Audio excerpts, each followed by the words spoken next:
ये ब्रुकलिन की एक गली है, ये ब्राज़ील की एक गली है, ये बेल्जियम की एक गली है, ये ऑस्ट्रिया की एक गली है। आपने अब तक जो गलियां देखी वो कितनी खूबसूरत और आंखों को सुकून देने वाली हैं, है ना? अब हम भारत की कुछ गलियां देखते हैं।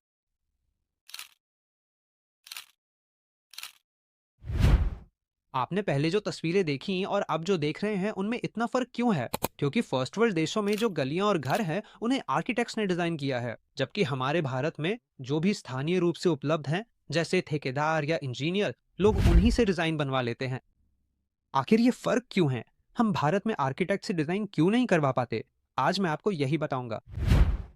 आपको जब बुखार आता है तो आप डॉक्टर के पास जाते हैं, कोई कानूनी मसला हो तो वकील के पास जाते हैं, लेकिन जब आप एक घर बनवाना चाहते हैं तो दोस्तों से लेके पड़ोस वाले अंकल तक हर कोई मुफ्त में सलाह देने लगता है, क्योंकि भारत में ऐसा कोई नियम नहीं है कि डिजाइनिंग और प्लानिंग सिर्फ एक आर्किटेक्ट ही करे। इस वजह से आपको जो भी स्थानीय वास्तु पंडित या इंजीनियर मिलते हैं, आप उन्हीं से प्लान बनवाकर कंस्ट्रक्शन शुरू कर देते हैं।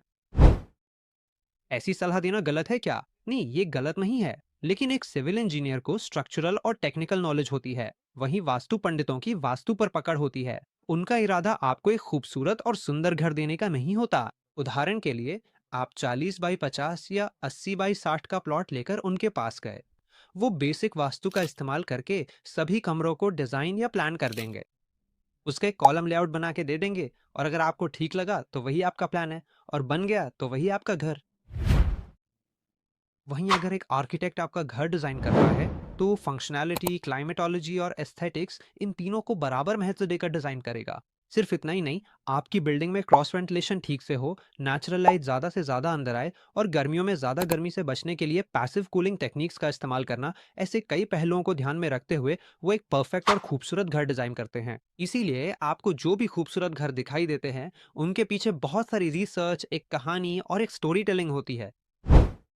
आर्किटेक्चर मानकों पर चलता है। उदाहरण के लिए, लिविंग रूम में सोफा किस दिशा में होना चाहिए ताकि आने जाने में कोई दिक्कत ना हो, और साथ ही बेडरूम में अलमारियां किस दिशा में होनी चाहिए, बिस्तर किस दिशा में होना चाहिए, बिस्तर और दीवार के बीच कितनी दूरी होनी चाहिए, और किचन प्लेटफॉर्म की ऊंचाई कितनी होनी चाहिए, और स्टोव, फ्रिज और सिंक का फंक्शनल ट्रायंगल कैसा होना चाहिए, स्विच बोर्ड की ऊंचाई कितनी होनी चाहिए, कहाँ खाना है, कहाँ सोना है। इन सभी चीज़ों के लिए उचित मानक होते हैं, और उनके पीछे तार्किक कारण भी होते हैं।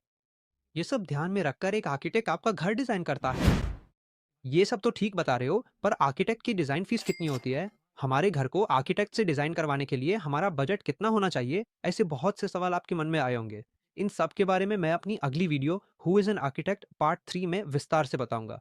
तब तक हमारे साथ बने रहें और हमें फॉलो करें।